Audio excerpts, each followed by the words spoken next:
tige akachavada nakunda tige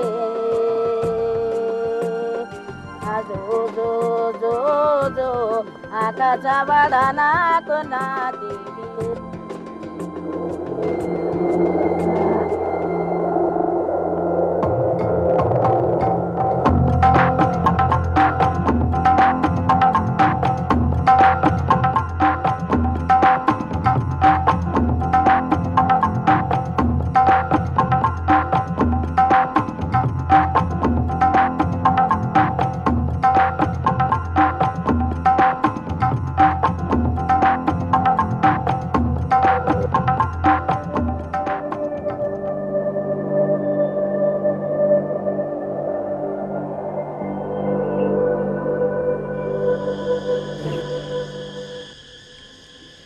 The Nilgiris, ancient home of the Kurumbas, hunter-gatherers for hundreds of years.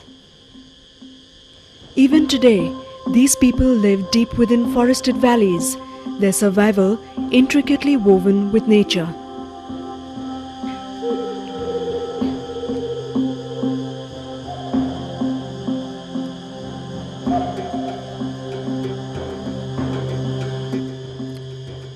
Come April, the yearly honey hunting season approaches. 70-year-old Malli chants a primeval bee song as she waits for her grandson to return. Forested hills welcome Visu, a 24-year-old Kurumba, as he heads back from a wage-earning job in the plains to his home in the Blue Mountains. A home he left some years ago in search of a better living. But Visu cannot resist the call of the bees. Every year he returns to join his people, to participate in the ritual of honey harvesting from the Nilgiri cliffs.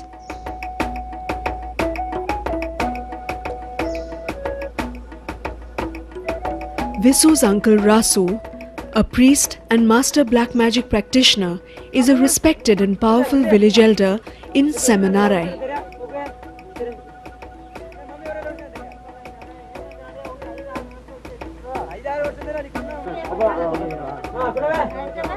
Visu's return to the village in the honey hunting season every year reaffirms the Kurumba bond. They haven't lost Visu to the city in the plains. He is still one of them. The music of the handmade kwalu echoes the drone of the bees.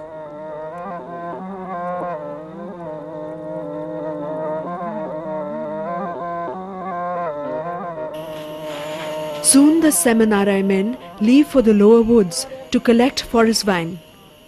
These they will weave into ladders from which the honey collectors hang on the cliff. The Kurumbas never fail to salute water, source of all life.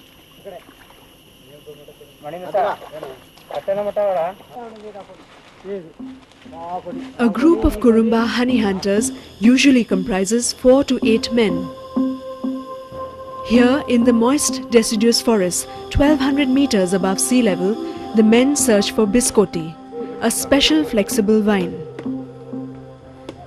For centuries, this vine has been their trusted companion, a part of their honey hunting paraphernalia in which they have implicit faith.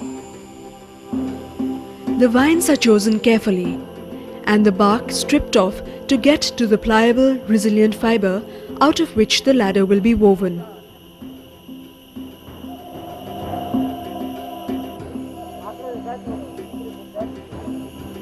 These ladders are a miracle in accuracy. The honey gatherers mark the cliffs they want to harvest and determine the number of steps they will need to reach the hives. They then weave the ladders according to this assessment.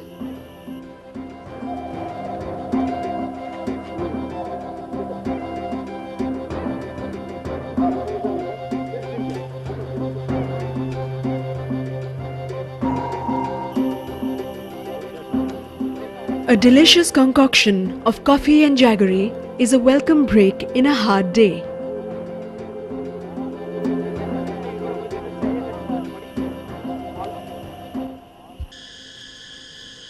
The The Kurumbas carry the heavy 50-meter ladder across several miles of steep tracks to the waiting cliff. At Padivarai, a 300-foot cliff plunges beyond visibility into the thick forest below. The honey gatherers plan their strategy. Perched precariously, they locate the hives buzzing halfway down the rock face. Massive honeycombs of the deadly rock bee hang deep in the crevices of the cliff.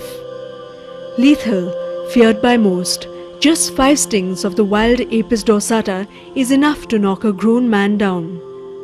Only a few, mystically protected, would dare to brave the steaming army. As the honey flow season peaks, new life forms in the brood combs. Apis dorsata larvae breathe within their cells.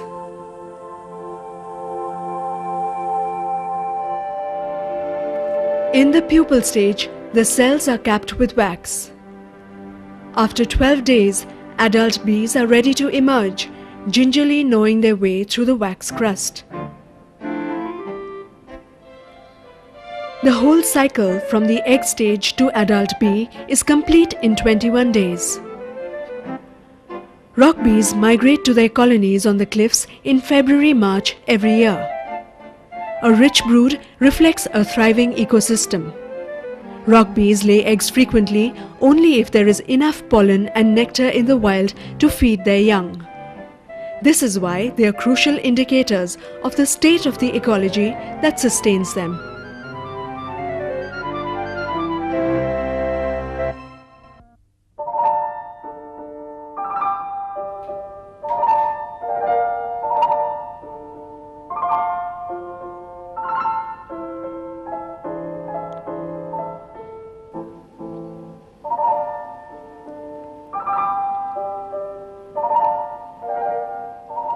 A burst of colour and fragrance surges through the Nilgiris in May. This is peak blooming time. The bees forage in a frenzy, gathering both nectar and pollen. As they flit, the bees carefully brush pollen into little orange pouches on their hind legs called pollen baskets.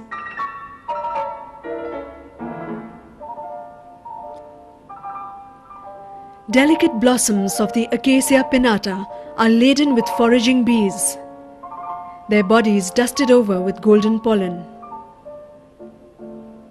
The fragrance also draws other smaller bees, the Apis cerana and dammer bees. All these insects are crucial pollinators of the mountain ecology of the Nilgiris.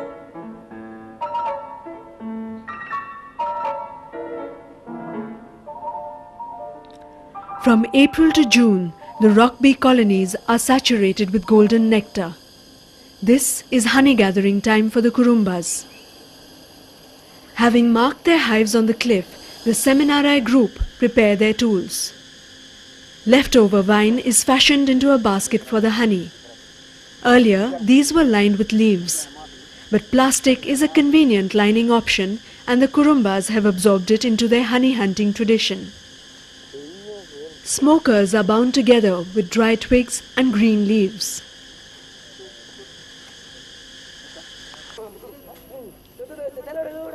The procession to the cliff top begins. Rasu the priest has been on a fast all day. The men must bow to the spirits that protect the bees. A 1,000-year-old tradition comes alive as these men beseech the rock bees to leave their combs, asking them to return the next season to complete the cycle of pollen, nectar and fertility. The forest gods are also invoked to bless the honey hunting and keep the Kurumbas safe.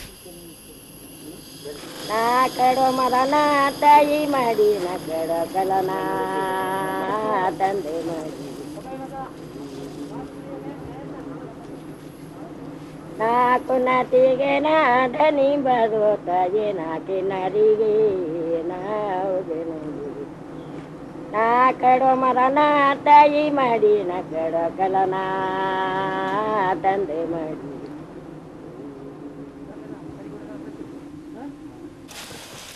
At the top, the ladder is secured to a tree.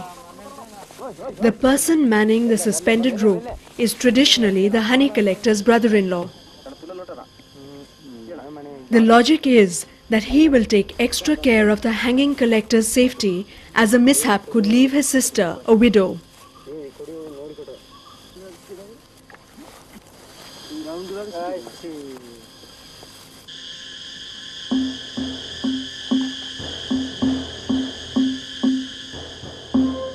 You fall only when your time has come. This is the belief of the Kurumbas. This is what makes them walk without fear on the edge of sheer precipices that sometimes plunge deeper than 300 feet.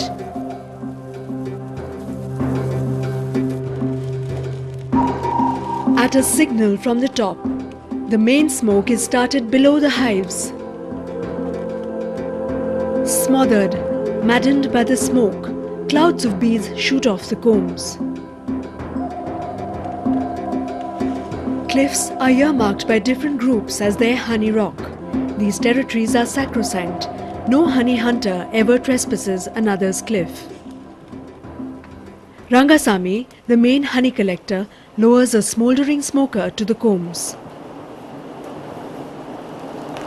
Frenzied bees erupt into the air, exposing the comb.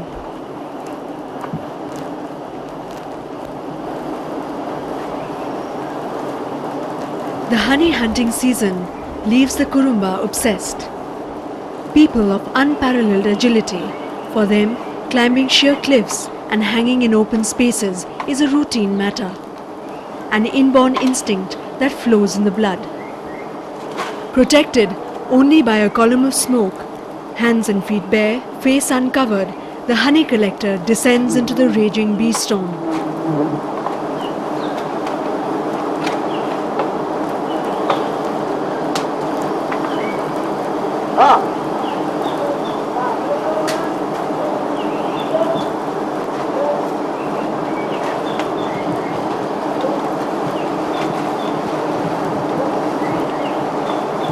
Thousands of angry bees engulf him, but Rangaswamy remains unperturbed. For him, this is business as usual.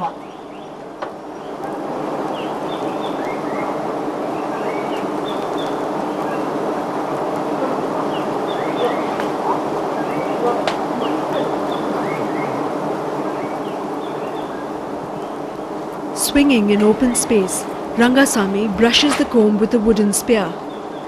Traditionally, nothing metallic is ever used while harvesting on the cliffs.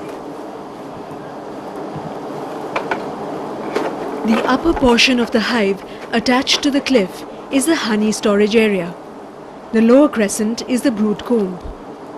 Hanging precariously nearly 3 meters away from the comb, there is no way Rangasamy can get to the honey without detaching the brood comb.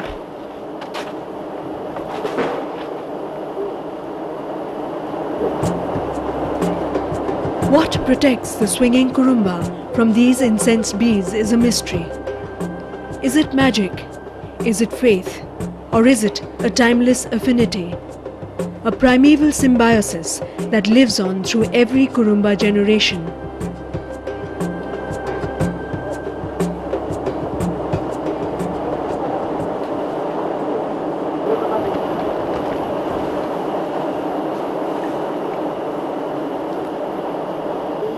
After the brood crescent falls away, golden honey streams forth. Rangasamy jabs off thick slabs of the honeycomb, skillfully maneuvering the suspended basket and his spear.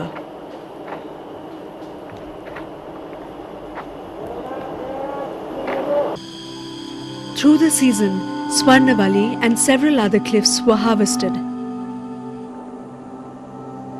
Earlier, when the forests were undisturbed, every comb yielded about 20 liters of honey. Today, this has dropped to an average of 7 to 9 liters.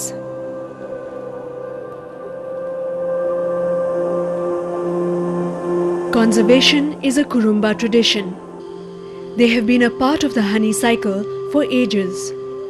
On every cliff they harvest, they leave some colonies intact. Cliffs like the Kalahati and Pichikeni are worshipped as sacred honey rocks. The colonies here are left untouched by all honey hunters, a traditional system of preserving gene pools. Pichikeni is revered for the spirit of a legendary woman honey hunter. Challenged to harvest a treacherous cliff by her male rivals, she was betrayed by them. Consumed by jealousy, they severed the ladder as she was climbing up, and she plunged to her death. Even today, the Kurumbas atone for this treason by worshipping this cliff.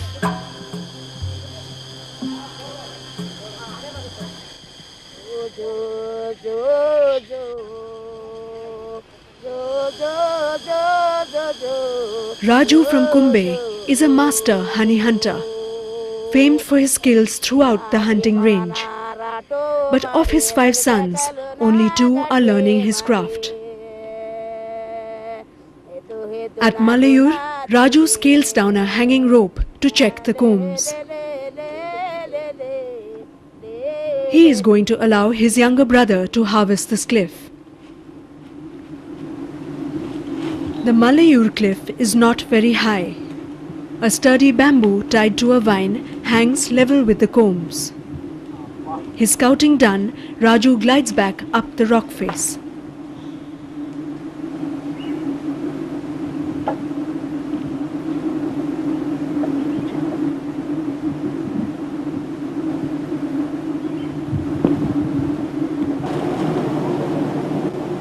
Unsure of his movements, the trainee fumbles.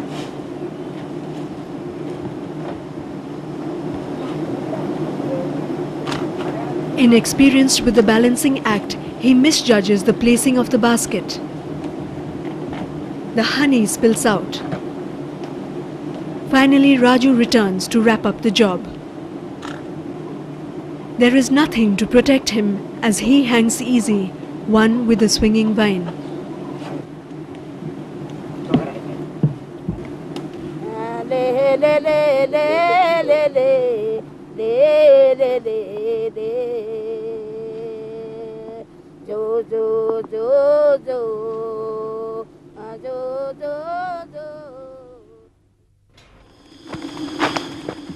The cliffs harvested, the Kumbe men roam leech-ridden jungles looking for combs on trees.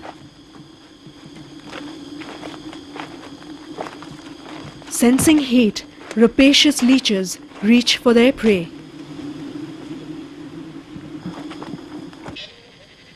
Deep in the forest, there are still a few massive trees, surviving sentinels of the original wilderness.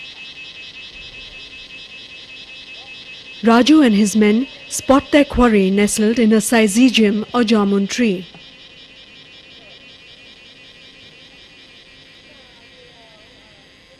Within seconds, Raju is at the top.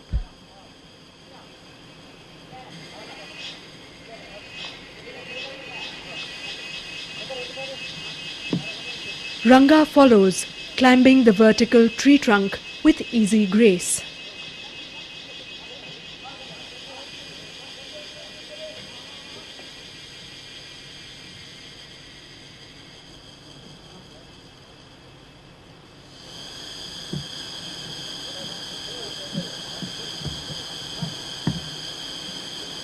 Thick chunks of the comb, drenched with honey, are sliced off.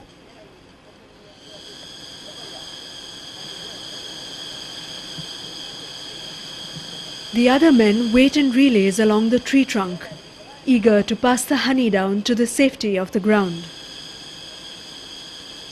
Made out of the nectar of the jamun flower, this bitter honey is medicinal and special to the Kurumbas.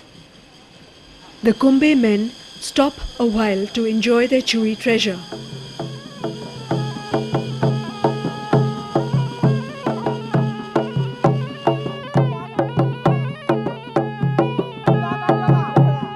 This has been a good season.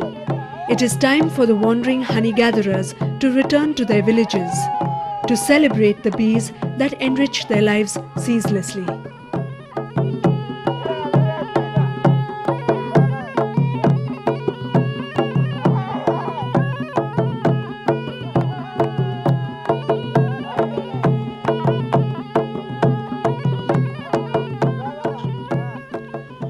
Only about 4,000 Kurumbas remain in the Blue Mountains today. In the 2,543 square kilometer area of the Nilgiris, there are 80 existing Kurumba villages. These small settlements usually fringe forested areas. Their frail homes are made of interlaced branches or bamboo filled in with clay. Gentle and reticent, these people have largely remained aloof from the intrusions of the outside world. Kurumbas are essentially forest people. For hundreds of years they have lived off the forest and their land, compelled by the seasons, one with nature. Honey hunting and forest collection have always been a part of the Kurumba way of life. Even today they collect nuts, bark, roots and moss from the forest as a part of their livelihood. Earlier, millet and vegetable cropping provided all their food requirements. This was supplemented by their cyclic activities. Honey harvested from the Nilgiri cliffs is rare. Yet, until a few years ago, the Kurumbas used to barter or sell their honey for a pittance. They would sit on the road selling their honey in dirty old bottles for as little as 30 cents a litre.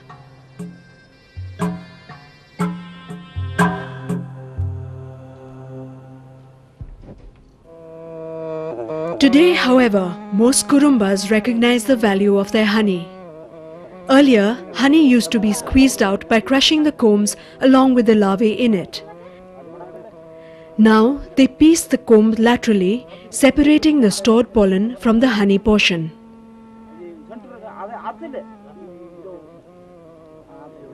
The pieced combs are tied in a cloth and the honey allowed to filter through.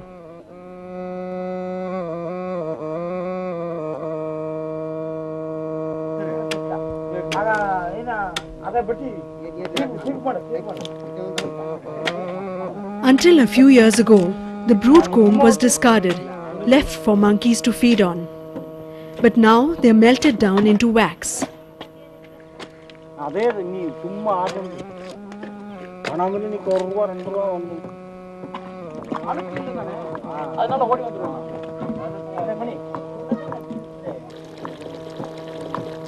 The liquid wax is filtered and poured into water to cool into beeswax cakes. This is sold for about $2 a kilogram.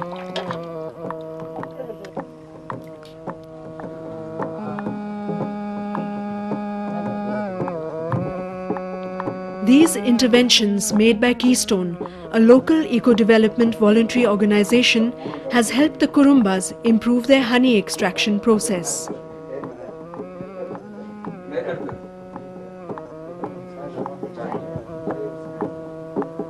Strict quality tests ensure that the honey is pure. The tribals also get a better price for the honey from this organization, and honey hunters from many parts of the Nilgiris come to sell their harvest here. With cash in hand, Visu and the others from Seminarai browse around the markets in Kotagiri, the nearest town. Kurumbas are inherently minimalists.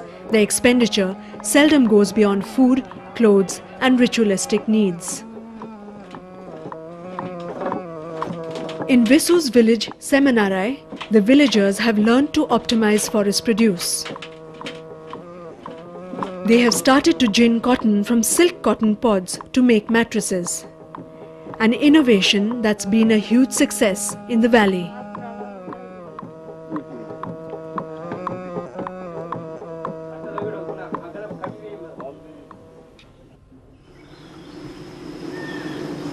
The Blue Mountains are crested by grasslands and tightly knit areas of forests locally called sholas. These grasslands and sholas work like a moisture trap, replenishing the upper Nilgiri catchment area, a fountainhead for the plains.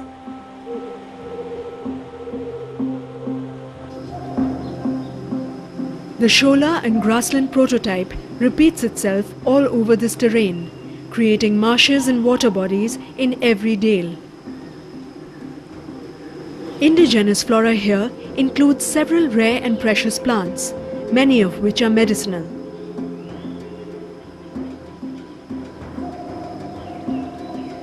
This vibrant and diverse ecosystem has been declared a protected zone, the Nilgiri Biosphere Reserve. With this, the antiquity and richness of the native tribes and the evergreen forests of the Nilgiris have a fighting chance to survive.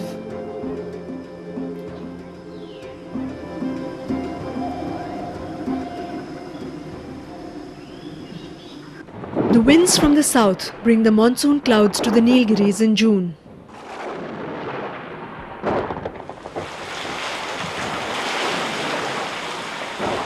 With the onset of the rains, the honey hunting season comes to an end. The rock bees start to migrate to lower reaches. The hives lie abandoned, harboring only wax moths for birds to feast on.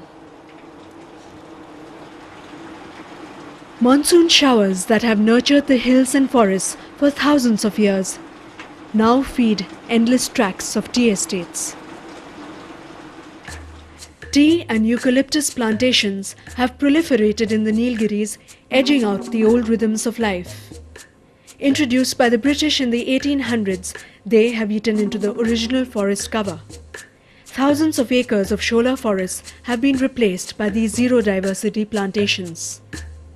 A fresh spate of tea planting in the 1970s disbalanced the Nilgiri ecology further. This time, the onslaught affected the tribal communities directly. Lured by the steady cash, many tribals converted their traditional farmland into small tea and coffee holdings. Self-sufficient for centuries, they have now stopped growing their own food and instead become dependent on an alien market economy. Many opt for 9-to-5 paid labor jobs as estate and logging workers, trading freedom for security. Even honey production has dwindled with the loss of forests and bee foraging areas. In the last decade, the number of practicing honey hunters has dropped by 40%. Few among the Kurumbas still understand the special link that binds them to the rock bee and its ecology. Tribal identities are under threat. Visu's successors may succumb to the beckoning of the outside world.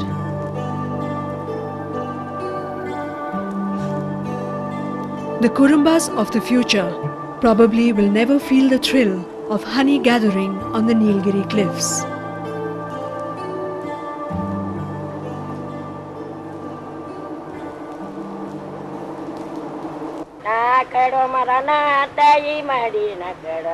The lamenting voice of his grandmother rings in Visu's ears.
Visu and his brothers wander through their forests, figures of transition caught in a cleft world.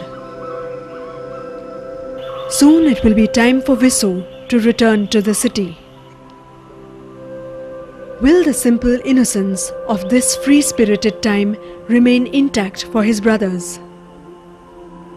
Will they want to inherit the primeval wisdom of the Kurumbas?